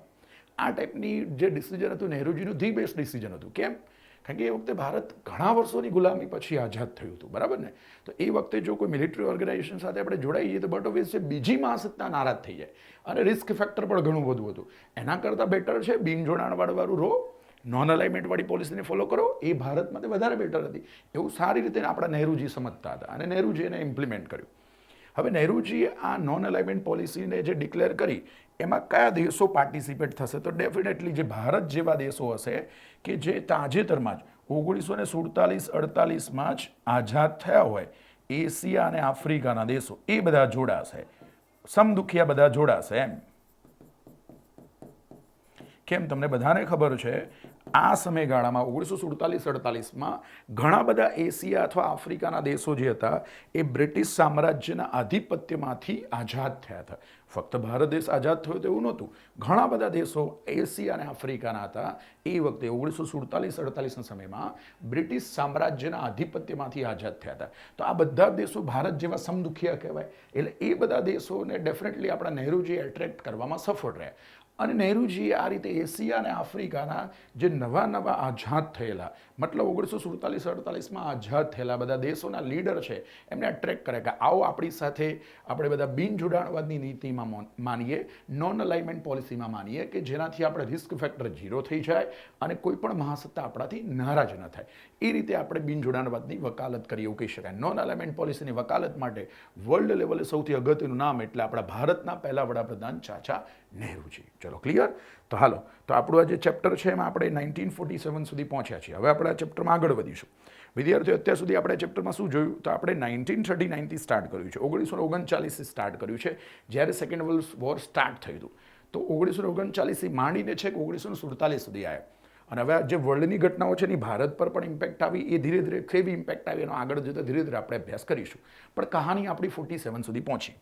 હવે જ કહાની આગળ વધશે, હજુ કહાની આગળ વધશે. હવે કહાની શું થશે? ચલો, તો 47 તો આપણી કહાની 47 સુધી પહોંચી. ઇન્ડિયા આઝાદ થઈ ગયું, ઇન્ડિયા નોન અલાઇનમેન્ટ પોલિસીમાં બિલીવ કરે છે, એ પણ ખબર પડી ગઈ. ઠીક છે, હવે કહાની આગળ વધી અને હવે વર્ષ આવે છે 1949. હવે જુઓ, તમને બધાને ખબર છે કે બંને મહાસત્તા અમેરિકા અને સોવિયત રશિયા વચ્ચે કોલ્ડ વોર સ્ટાર્ટ થઈ ગયું હતું. હવે અમેરિકાએ ન્યુક્લિયર ટેસ્ટિંગ 1945માં કર્યું હતું. જુલાઈ મહિનામાં, જુલાઈ 1945માં અમેરિકાએ આલ્માગાર્ડોના વિસ્તારમાં એને ન્યુક્લિયર ટેસ્ટિંગ કર્યું હતું. આજની તારીખમાં આલ્માગાર્ડો મેક્સિકોમાં છે, એવું બધાને ખ્યાલ છે. હવે બટ ઓબ્વિયસ છે કે અમેરિકા અને સોવિયત રશિયા વચ્ચે કોલ્ડ વોર સ્ટાર્ટ થઈ ગયું છે, બરાબર? શીત યુદ્ધ સ્ટાર્ટ થઈ ગયું છે. તો બટ ઓબ્વિયસ છે કે સોવિયત રશિયા પણ હવે એડી ચોટીનું દમ લગાવશે. શેના માટે? તો ન્યુક્લિયર ટેસ્ટિંગ કરવા માટે. અને ફાઇનલી 1949માં યુએસએસઆર દ્વારા ન્યુક્લિયર ટેસ્ટિંગ થાય છે. તો ફાઇનલી ન્યુક્લિયર ટેસ્ટિંગ કરવામાં જે બીજી મહાસત્તા તો બીજા દેશને જે સફળતા મળે છે એનું નામ છે સોવિયત રશિયા. યુએસએસઆરનો મતલબ થશે સોવિયત રશિયા. ચલો, તો સોવિયત રશિયાએ 1949માં ન્યુક્લિયર ટેસ્ટિંગ કરી દીધું. સમય આગળ વધ્યો. 1952માં બ્રિટન નામના દેશે બ્રિટન દ્વારા ન્યુક્લિયર ટેસ્ટિંગ કરવામાં આવે છે. બોલો, મારી વાત સાથે સંમત છો? બ્રિટન દ્વારા ન્યુક્લિયર ટેસ્ટિંગ કરવામાં આવે છે. તો ન્યુક્લિયર ટેસ્ટિંગ કરનાર ત્રીજા નંબરનો જે દેશ જે બને છે વિશ્વમાં એ છે બ્રિટન. હવે પ્રશ્ન એ થાય કે બ્રિટને ન્યુક્લિયર ટેસ્ટિંગ કોની મદદથી કર્યું હશે? તો બટ ઓબ્વિયસ છે કે અમેરિકાની મદદથી, સ્વાભાવિકપણે અમેરિકાની મદદથી. યસ, અમેરિકાની મદદથી જ બ્રિટને ન્યુક્લિયર ટેસ્ટિંગ કર્યું હોય. ઠીક છે, યસ, અમેરિકાની મદદથી. કારણ કે અમેરિકા અને બ્રિટન બંને મૂડીવાદી વિચારસરણીવાળા છે. ઇવન અમેરિકા અને બ્રિટન બંને નાટો સમૂહના મેમ્બર પણ છે. બહુ અગત્યના મેમ્બર છે નાટો સમૂહના. એટલા માટે બટ ઓબ્વિયસ છે કે અમેરિકા નામના કન્ટ્રીએ બ્રિટનને મદદ કરી અને એની મદદથી બ્રિટને 1952માં ન્યુક્લિયર ટેસ્ટિંગ કર્યું. અને બ્રિટન ન્યુક્લિયર ટેસ્ટિંગ કરનાર દુનિયાનો ત્રીજા નંબરનો દેશ બન્યો એવું કહી શકાય. પરફેક્ટ. હવે ધીરે ધીરે કહાની આગળ વધશે. હવે વર્ષ આવે છે 1960નું અને 1960માં ફ્રાન્સ દ્વારા ન્યુક્લિયર ટેસ્ટિંગ. મતલબ શું થયો? ન્યુક્લિયર ટેસ્ટિંગ કરનાર દુનિયાનો ચોથા નંબરનો દેશ એટલે કયો? બોલો, ન્યુક્લિયર ટેસ્ટિંગ કરનાર દુનિયાનો ચોથા નંબરનો દેશ એટલે કયો આવશે? ફ્રાન્સ.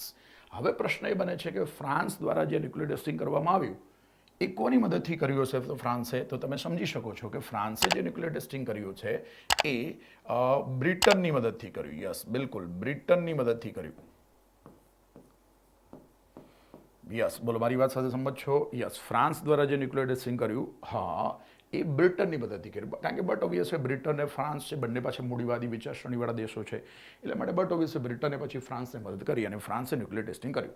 તો ન્યુક્લિયર ટેસ્ટિંગ કરનાર વિદ્યાર્થીઓ અહીંયા ચોથા નંબરનો જે દેશ બને છે એનું નામ છે ફ્રાન્સ. ચલો, ક્લિયર? તો પરફેક્ટ. આપણી કહાની છેક 1939ના વર્ષથી શરૂ થઈ હતી અને આપણી કહાની છેક 1960 સુધી પહોંચી ગઈ. 1960 સુધી આપણી સ્ટોરી પહોંચી. ઠીક છે, 1960 સુધી આપણી સ્ટોરી પહોંચી. હવે આપણે આગળ વધીએ છીએ. હવે શું થયું? 1962નું વર્ષ આવ્યું. ઠીક છે, યસ, 1962નું વર્ષ આવ્યું. અને 1962ના વર્ષમાં એકદમ સરસ મજાની એક ક્રાંતિકારી ઘટના બને છે, જેના કારણે આ ટોપિકમાં જે ન્યુક્લિયર ટેસ્ટિંગની જે પ્રતિસ્પર્ધા ચાલુ થઈ ગઈ હતી આખા વર્લ્ડ લેવલે, તમે જોઈ શકો છો આ ન્યુક્લિયર ટેસ્ટિંગની પ્રતિસ્પર્ધા નથી તો બીજું શું છે?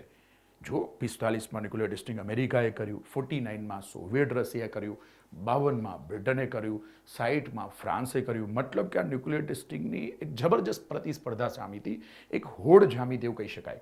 અને આ હોડમાં એક ક્રાંતિકારી વળાંક આવે છે. એ જરા સમજવાનો છે કે એ ક્રાંતિકારી વળાંક શું છે, એની શું પછી વર્લ્ડ લેવલ ઇમ્પેક્ટ આવે છે, એ તમને ધીરે ધીરે ખ્યાલ આવશે.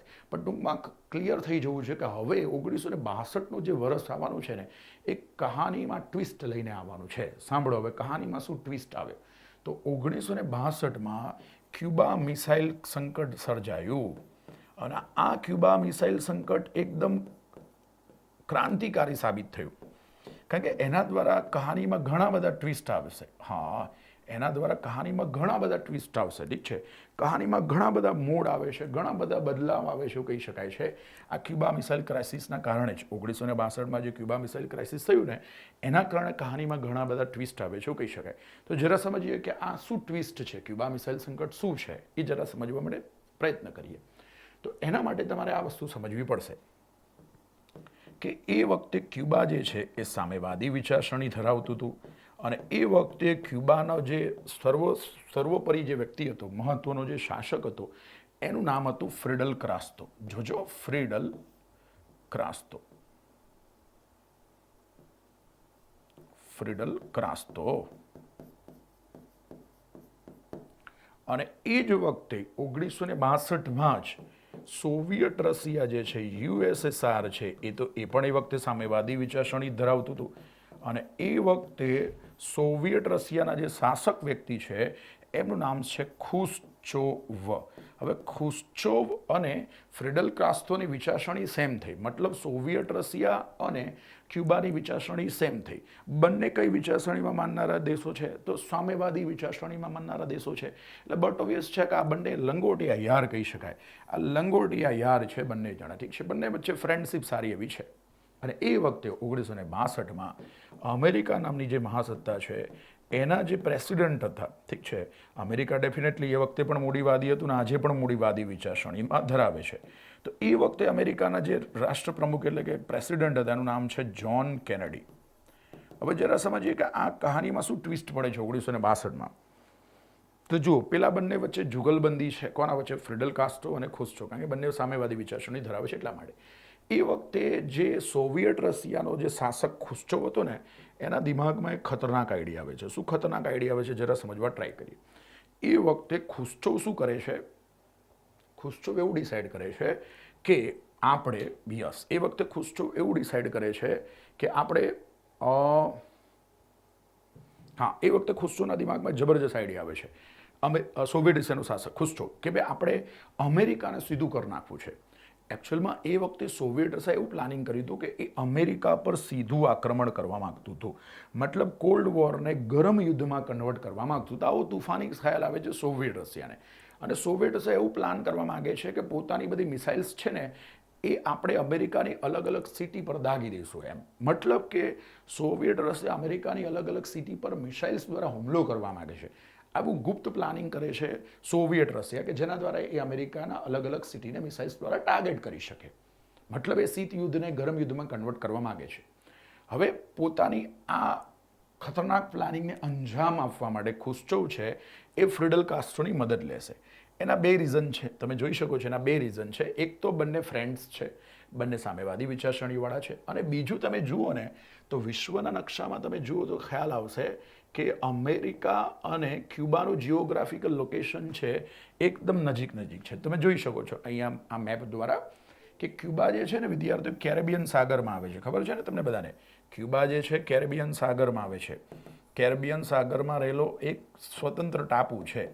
તમને બધાને ખબર છે કે કેરેબિયન સાગર જે છે ને એ અમેરિકાના દક્ષિણ ભાગથી એકદમ નજીક છે. અને અમેરિકાના દક્ષિણ ભાગથી એકદમ નજીક છે ક્યુબા છે, હવાના છે, હેતી છે, ગાના છે, પછી કિંગસ્ટન છે, જમૈકા છે. આ બધા સ્વતંત્ર ટાપુઓ છે. અને એ બધા ટાપુઓને કેરેબિયન સાગરના કન્ટ્રી કહી શકાય અથવા તો ટાપુઓ કહી શકાય. અને આ જ કેરેબિયન સાગરના અલગ અલગ ટાપુ પરથી બધી જે ટીમ બને છે, ક્રિકેટ ટીમ, એનું નામ વેસ્ટ ઇન્ડિઝ છે. તમને બધાને ક્રિકેટના શોખીન વિદ્યાર્થીઓને ખ્યાલ જ હશે. તો ક્રિસ ગેલ છે, એન્ડ્રુ રસલ છે, ડેરેન સમી છે, આ બધા જે પ્લેયર્સ છે ને બધા કેરેબિયન સાગરમાંથી આવે છે. કેરેબિયન સાગર કહેવાય. અને એમાં અલગ અલગ ટાપુઓની નાગરિકતા હોય. એટલે એકચ્યુઅલમાં શું છે એ બધાની નાગરિકતા અલગ અલગ હોય છે. બરાબર? પણ એમની ક્રિકેટ ટીમ સેમ હોય છે કે વેસ્ટ ઇન્ડિઝની ટીમ. બાકી બધા જે પ્લેયર્સ હોય ને બધાની નાગરિકતા અલગ અલગ હોય છે, સિટીઝનશીપ અલગ અલગ, કારણ કે બધા અલગ અલગ સ્વતંત્ર ટાપુના નાગરિક હોય છે. અને ક્રિકેટ ટીમ બધાની સેમ છે. તો બિલકુલ કહી શકાય તો ક્યુબાની મદદ લે છે. હવે જો તમે સિમ્પલ રીતે વિચારો, ક્યુબાથી કોઈ મિસાઇલ દાગવામાં આવે તો એની રેન્જમાં અમેરિકાની અલગ અલગ સિટી આવી જાય કે ના આવી જાય? બિલકુલ. ક્યુબાથી મિસાઇલ દાગવામાં આવે તો અમેરિકાની અલગ અલગ બધી જ સિટી, વોશિંગ્ટન ડીસી છે, ન્યુયોર્ક છે, શિકાગો છે, આ બધી જ સિટી અને ટાર્ગેટમાં આવી જશે. અને આ બધો ટાર્ગેટ ઇઝીલી અચીવ કરી શકાશે. સમજણ પડી? અહીંયાથી જો ક્યુબાથી મિસાઇલ્સ લોન્ચ કરવામાં આવે તો રેન્જ મળી રહે. ઠીક છે? યસ. કારણ કે ક્યુબા જે છે એ અમેરિકાનો પડોશી દેશ છે એવું કહી શકાય. સમજણ પડી ને? અને જો સોવિયત રશિયાથી મિસાઇલ દાગવામાં આવે તો કદાચ અમેરિકાની અલગ અલગ સિટી ટાર્ગેટમાં ના પણ આવે. અમેરિકાની અલગ અલગ સિટી ટાર્ગેટ ના પણ આવે, કારણ કે સોવિયત રશિયા અને અમેરિકા વચ્ચે જિયોગ્રાફિકલી ડિસ્ટન્સ વધારે છે. એના કરતાં બેટર છે બધી મિસાઇલ્સ આપણે ક્યુબાથી દાગીએ તો અમેરિકાની અલગ અલગ સિટી ટાર્ગેટમાં આવી જાય. આવું પ્લાનિંગ એ વખતે સોવિયત રશિયાના શાસક ખુશ્ચોવનું હતું. એટલા માટે ખુશ્ચોવ શું કરે છે? પોતાના તુફાની આઈડિયાને અમલમાં લાવવા માટે પોતાની બધી જ મિસાઇલ્સ છે એ ખાનગી માર્ગે પોતાનો ખાસ ફ્રેન્ડ અથવા લંગોટીયો યાર જે ક્યુબાનો હતો ફિડલ કાસ્ટ્રો, એના ત્યાં બધી જ મિસાઇલ્સ મોકલી દે છે. અને પછી બંને જણા એવું પ્લાન કરે છે, બંને ફ્રેન્ડ મતલબ ખુશ્ચો અને ફિડલ કાસ્ટ્રો, કે આપણે અમેરિકાની અલગ અલગ સિટીને ટાર્ગેટ કરીએ. આવું જબરજસ્ત પ્લાનિંગ કરે છે. હવે તમે સમજી શકો છો કે આવું ગુપ્ત યોજના કોણે બનાવી? તો સોવિયત રશિયા અને ક્યુબાએ આવી ગુપ્ત યોજના બનાવી. તો અમેરિકાને ખ્યાલ નહીં આવી છે? આવી જ જાય ને. એ વખતે અમેરિકાના જે પ્રેસિડેન્ટ હતા જ્હોન કેનેડી, એમને તરત જ આઈડિયા છે કે કંઈક ખીચડી પાકી રહી છે. કોના વચ્ચે? ક્યુબા અને સોવિયત રશિયા વચ્ચે કંઈક ખીચડી પાકી રહી છે. મતલબ ફિડલ કાસ્ટ્રો અને ખુશ્ચો વચ્ચે કંઈક ખીચડી પાકી રહી છે, તરત જ આઈડિયા આવી જાય. એટલે એમને તરત જ આઈડિયા આવી ગઈ. ઠીક છે? અને એટલા જ માટે એમને શું કર્યું કે તરત જ પેલા ગુસ્સે ભરાયા. અમેરિકાના પ્રેસિડેન્ટ જે જ્હોન કેનેડી તરત જ ગુસ્સે ભરાયા. એમને ખબર પડી ગઈ કે આમનું શું પ્લાન છે. એટલે જ્હોન કેનેડીએ ફટાક લઈને કોલ કર્યો. કોને? તો સોવિયત રશિયાના એ વખતે જે શાસક હતા ખુશ્ચોવ, એમને ફોન કર્યો અને કહી દીધું કે જુઓ, તમારી બધી જ મિસાઇલ્સ હાલ ક્યુબા ખાતે છે અને ત્યાંથી તમે અમેરિકાની અલગ અલગ સિટીને ટાર્ગેટ પણ કરવા માગો છો, એવા મારા જોડે ન્યૂઝ છે અને પરફેક્ટલી મને ખ્યાલ પણ છે. એટલે હું તમને હવે સીધી ભાષામાં કહી દઉં કે તમે તમારી બધી જ મિસાઇલ્સ ક્યુબામાંથી હટાવી દેજો. આ ટાઈપની વોર્નિંગ આપી જ્હોન કેનેડીએ. કોને? તો ખુશ છો ને કે હું તમને 48 કલાકનું અલ્ટિમેટમ આપું છું, 48 અવર્સનું અલ્ટિમેટમ આપું છું. ત્યાં સુધી તમે બધી મિસાઇલ્સ જે ક્યુબામાં છે ત્યાંથી હટાવી દેજો. બાકી જો 48 કલાકની અંદર જો બધી મિસાઇલ્સ ક્યુબામાંથી હટાઈ નહીં તો 48 કલાક પછી તમારી ઈચ્છા પૂરી કરવામાં આવશે. 48 કલાક પછી અમેરિકા નામની મહાસત્તા જે છે એ સોવિયત રશિયા સાથે ડબલ ગરમ યુદ્ધ રમશે. એ ટાઈપની એક ચેતવણી પર ધમકી આપી દેવામાં આવી. તો હવે શું થશે? તો 48 કલાકનું અલ્ટિમેટમ છે, 48 કલાકનો તનાતરીનો માહોલ છે. તો એનો મતલબ શું થયો? તો એ વખતે સોવિયત રશિયાના શાસક જે ખુશ્ચોવ છે એ પછી અમેરિકાની અલગ અલગ સિટી પર આ રીતે મિસાઇલ્સ ટાર્ગેટ કરવાનું ફાઇનલાઇઝ કરશે કે ટાર્ગેટ નહીં કરે? ના જ કરે ને પછી. એનો મતલબ આ બધું જે વિચાર્યું એને પછી ફાઇનલી અમલમાં લાવ્યું નહીં. મતલબ અમેરિકાની અલગ અલગ સિટીને ટાર્ગેટ કરી નહીં. હવે ના જ ટાર્ગેટ કરે ને. બિલકુલ. કેમ? અમેરિકાની અલગ અલગ સિટીને ટાર્ગેટ કરે તો અમેરિકાએ કંઈ બંગડી તો પહેરી નથી, ઠીક છે? તો અમેરિકા પણ સામે સોવિયત રશિયાના અલગ અલગ સિટી પર મિસાઇલ્સ દ્વારા અટેક કરી શકે. તો એના મતલબ શું થયો કે જો સોવિયત રશિયાએ ક્યુબાની મદદથી જો અમેરિકાની અલગ અલગ સિટીને ટાર્ગેટ કરી તો વળતો હુમલો અમેરિકા પણ સોવિયત રશિયા પર કરશે, એ પણ મિસાઇલ્સ દ્વારા. તો પછી એનો મતલબ શું થયો? ના અમેરિકા બાકી બચશે પૃથ્વીના નકશા પરથી કે ના સોવિયત રશિયા બાકી બચશે. બંનેમાંથી કોઈ પણ બાકી નહીં બચે. એનો મતલબ શું થયો કે ફાઇનલી આ ક્યુબા સંકટ જે છે એ ટળી ગયું. મતલબ કે તમને બધાને ખ્યાલ આવી ગયું છે કે જે પ્લાનિંગ કર્યું હતું ને એ મુજબ કશું પણ ઇમ્પ્લિમેન્ટ કરવામાં આવ્યું નહીં. કારણ કે પછી ડેફિનેટલી બંને જણાએ સરેન્ડર કરી નાખ્યું, ઠીક છે? મતલબ કે અમેરિકા પણ સમજી ગયું અને સોવિયત રશિયા પણ સમજી ગયું કે આ રીતે અમેરિકાની અલગ અલગ સિટી પર આક્રમણ કરવું કંઈ સહેલી વસ્તુ છે નહીં, એ પણ મિસાઇલ્સ દ્વારા, ઠીક છે? તો પછી બટ ઓબ્વિયસ સામે અમેરિકા પણ પછી પગલાં ભરે જ ને. એટલા માટે ક્યુબા મિસાઇલ સંકટ ટળી ગયું. પણ આ ક્યુબા મિસાઇલ સંકટ ટળી ગયું એમાંથી એક બોધપાઠ મળે છે. હવે બોધપાઠ શું મળે? તો એનો મતલબ શું થયો? અમેરિકા અને સોવિયત રશિયા બંને મહાસત્તાઓ સમજી શકશે કે બંને મહાસત્તાઓ એકબીજા પર ક્યારે ન્યુક્લિયર અટેક ના કરી શકે. બાકી જો બંને મહાસત્તાઓ એકબીજા પર ન્યુક્લિયર અટેક કર્યું તો બેમાંથી એક પણ મહાસત્તા બાકી નહીં બચે, એવું બંનેને રિયલાઇઝ થઈ ગયું. એટલે બંને જણાએ સરસ મજાનો બોધપાઠ એ લીધો કે હવેથી આજથી પરમાણુ હથિયારના સંદર્ભમાં જે સ્પર્ધા કરવાનું જે છે એ બંધ કરી દેવું પડશે. ન્યુક્લિયર વેપન્સના સંદર્ભમાં સ્પર્ધા કરવું એ લાભદાયક નથી. બેમાંથી એકે માટે લાભદાયક નથી, ઉપરથી બંને માટે નુકસાનકારક છે. એટલા માટે બંને મહાસત્તાએ એવો બોધપાઠ લીધો કે ભાઈ હવે આપણે બંને જણાએ ન્યુક્લિયર વેપન્સના સંદર્ભમાં કોમ્પિટિશન બંધ કરવાની છે અને દુનિયાને પણ હવે આપણે સમજાવવાની છે કે બને ત્યાં સુધી પરમાણુ પરીક્ષણ ના કરવું જોઈએ, બને ત્યાં સુધી ન્યુક્લિયર વેપન્સનો ઉપયોગ ના કરવું જોઈએ. આ ટાઈપનું સમજાવવાનો પ્રયત્ન વર્લ્ડ લેવલે એને જ કહેવાય પરમાણુ સંધિઓ. બરાબર? જે પરમાણુ સંધિઓ આપણે નેક્સ્ટ લેક્ચર્સમાં જોઈશું. બરાબર? એ નેક્સ્ટ લેક્ચર જ્યારે પણ આવશે ત્યારે આપણે એમાં પરમાણુ સંધિઓ જોઈશું. પણ એટલું તો ક્લિયર થઈ ગયું કે આ બંને મહાસત્તાઓએ બોધપાઠ એ લીધો કે આપણે તો ન્યુક્લિયર વેપન્સનો ઉપયોગ નથી જ કરવાનો, ઇવન ન્યુક્લિયર વેપન્સમાં સ્પર્ધા તો નથી જ કરવાની, અને બીજા દેશોને પણ સમજાવવાનું છે કે ન્યુક્લિયર ટેસ્ટિંગ બને ત્યાં સુધી ઓછું કરવું જોઈએ, ન્યુક્લિયર વેપન્સનો ઉપયોગ ના કરવો જોઈએ.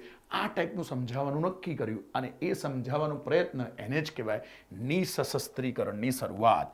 અને વિશ્વમાં નિસશસ્ત્રીકરણ જે છે એની શરૂઆત થઈ એવું કહી શકાય. તો પરીક્ષામાં આવો પ્રશ્ન પૂછાઈ શકે કે કઈ દુર્ઘટના પછી અથવા તો કઈ સંકટ પછી, જો કે એ દુર્ઘટના ટળી ગઈ હતી, કે કઈ દુર્ઘટના પછી, કઈ સંકટ પછી વિશ્વ લેવલે નિસશસ્ત્રીકરણની શરૂઆત થઈ? તો તમારો જવાબ આવશે ક્યુબા મિસાઇલ સંકટ પછી વિશ્વ લેવલે નિસશસ્ત્રીકરણની શરૂઆત થઈ. અને વિશ્વ લેવલે નિસશસ્ત્રીકરણની શરૂઆત એને જ ગુજરાતીમાં કહીએ છીએ અલગ અલગ પ્રકારની આંતરરાષ્ટ્રીય પરમાણુ સંધિઓ.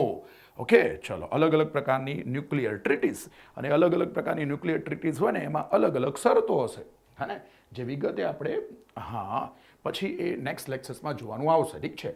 હા, તો આટલું તો ક્લિયર થઈ ગયું. તો આ રીતે પછી પરમાણુ સંધિઓની શરૂઆત થશે. ઓકે, અને એમાં ભારત પછી કેવું ફીડબેક આપે છે, ભારત પોતાને કેવો પ્રતિભાવ આપે છે, એ બધું પછી આપણે વિગતે જોવાનું રહેશે.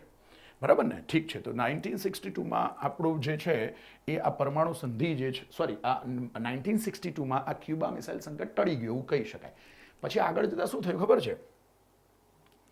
1964માં તમને જાણીને આશ્ચર્ય થશે કે આપણો પડોશી દેશ જે છે ને 1964માં ચાઇનાએ ન્યુક્લિયર ટેસ્ટિંગ કર્યું. 1964માં ચાઇનાએ પરમાણુ પરીક્ષણ કર્યું.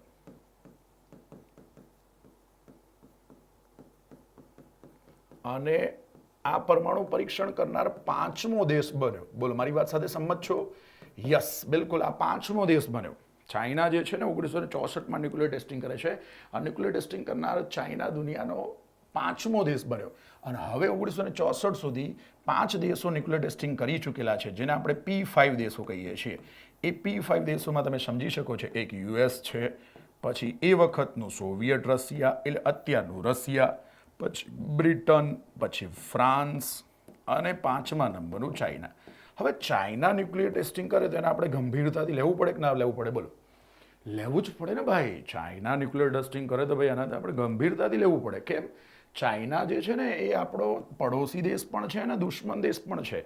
ઇવન ચાઇનાએ આપણને 1962માં અરુણાચલ પ્રદેશ બોર્ડરના વિવાદમાં આપણને બહુ હેરાન કરી નાખ્યું હતું, ખબર છે ને? અરુણાચલ પ્રદેશ બોર્ડરનો જે વિવાદ હતો એમાં આપણે ચાઇના સાથે યુદ્ધ કરવું પડ્યું હતું 1962માં. અને એ વખતે આપણે ઇન્ડિયન આર્મીએ થોડી પીછેહટ પણ કરવી પડી હતી, ખબર છે ને? તો એક જબરજસ્ત આપણને પરચો મળ્યો હતો ચાઇના તરફથી 1962માં. તો એનો મતલબ બટ ઓબ્વિયસ છે કે 1964માં જો ચાઇના ન્યુક્લિયર ટેસ્ટિંગ કરે તો એને આપણે ગંભીરતાથી લેવું પડે અને આપણે પરમાણુ પરીક્ષણ કરવું જોઈએ.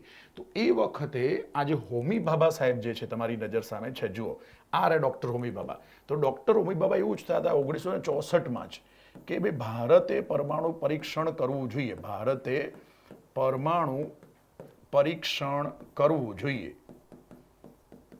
બિલકુલ આપણે લેટ ના થવું જોઈએ, પરમાણુ પરીક્ષણ કરવું જ જોઈએ. એવું કોણ ઈચ્છતા હતા? બોલો, એવું ઈચ્છતા હતા કોણ? તો ડૉક્ટર હોમી ભાભા. પણ હા, તમને બધાને ખબર છે કે હોમી ભાભા એક સાયન્ટિસ્ટ હતા. એમના ઈચ્છવાથી કંઈ ના થાય. એ વખતે વડાપ્રધાન જે છે એ પરમિશન આપે તો જ આપણે પરમાણુ પરીક્ષણ કરી શકીએ. એટલે 1964માં આપણા તત્કાલીન ન્યુક્લિયર સાયન્ટિસ્ટ ડૉક્ટર હોમી ભાભા એવું ઈચ્છતા હતા કે આપણે પરમાણુ પરીક્ષણ કરવું જોઈએ. પરંતુ લાલ બહાદુર શાસ્ત્રીજી, એ વખતના આપણા જે વડાપ્રધાન જે શાસ્ત્રીજી હતા, એ શાસ્ત્રીજીએ પરવાનગી આપી નહોતી. એટલે કદાચ એ વખતે શાસ્ત્રીજીની પ્રાયોરિટીમાં ન્યુક્લિયર ટેસ્ટિંગ નહીં હોય. એટલા માટે આપણા લાલ બહાદુર શાસ્ત્રીજી જે ભારતના બીજા વડાપ્રધાન હતા, ઠીક છે, એમણે ન્યુક્લિયર ટેસ્ટિંગ માટે પરવાનગી આપી નહોતી. એનો મતલબ શું થયો કે ભારત 1964માં પરમાણુ પરીક્ષણ કરી શક્યું? બોલો, એનો મતલબ એ થયો કે ભારત 1964માં પરમાણુ પરીક્ષણ કરી શક્યું નહીં. પરમાણુ પરીક્ષણ કરી શક્યું નહીં. બોલો, મારી વાત સાથે સંમત છો? યસ, બિલકુલ, ભારત 1964માં પરમાણુ પરીક્ષણ કરી શક્યું નહીં. તો એ વખતે કદાચ લાલ બહાદુર શાસ્ત્રીજી, આ તમારી સામે છે જ, એમની કદાચ પ્રાયોરિટીમાં નહીં હોય. એટલા માટે એમને એવું લાગ્યું હશે કે હાલ પરમાણુ પરીક્ષણ ના કરવું જોઈએ. એટલા માટે એ વખતે ડૉક્ટર હોમી ભાભા તો ઈચ્છતા જ હતા. આ રે ડૉક્ટર હોમી ભાભા એ ઈચ્છતા જ હતા કે આપણે પરમાણુ પરીક્ષણ કરવું જોઈએ. પરંતુ એ વખતથી કદાચ લાલ બહાદુર શાસ્ત્રીજીને એવું લાગ્યું હશે કે ભાઈ હાલ આપણે પરમાણુ પરીક્ષણ ના કરવું જોઈએ. એટલા જ માટે આપણે 1964માં પરમાણુ પરીક્ષણ કરી શક્યું નહીં. ભારત એ વખતે પરમાણુ પરીક્ષણ કરી શક્યું નહીં. અને ભારત પછી ફાઇનલી પરમાણુ પરીક્ષણ ક્યારે કરે છે? તો 1974માં ચેક કરે છે. લગભગ 10 વર્ષ પછી કરે છે, ઠીક છે. તો આ બધી બાબતોની આપણે વિગતે સરસ મજાની ચર્ચા કરી વિદ્યાર્થીઓ. તો આજે મેં તમને શું ભણાવ્યું? તો જુઓ, 1939થી શરૂ કર્યું હતું, 1964 સુધી, 1964 સુધી લઈ ગયા. અને એ ત્યાં સુધી લઈ ગયા કે ભાઈ ચાઇનાએ ન્યુક્લિયર ટેસ્ટિંગ કરી દીધું 1964માં. પણ કમનસીબે એ વખતે ભારત 1964માં પરમાણુ પરીક્ષણ કરી શક્યો નહીં. અને હવે પછીના જે નેક્સ્ટ લેક્ચર્સમાં આપણે જે વૈશ્વિક સ્તરે જે બધી પરમાણુ સંધિઓ અલગ અલગ જે અમલમાં આવી, અસ્તિત્વમાં આવી, એના વિશે વિગતે અભ્યાસ કરીશું. એની શરતો શું છે એના વિગતે અભ્યાસ આપણે નેક્સ્ટ લેક્ચરમાં કરીશું. ચલો, દરેક વિદ્યાર્થીનો ખૂબ ખૂબ આભાર. Thank you so much.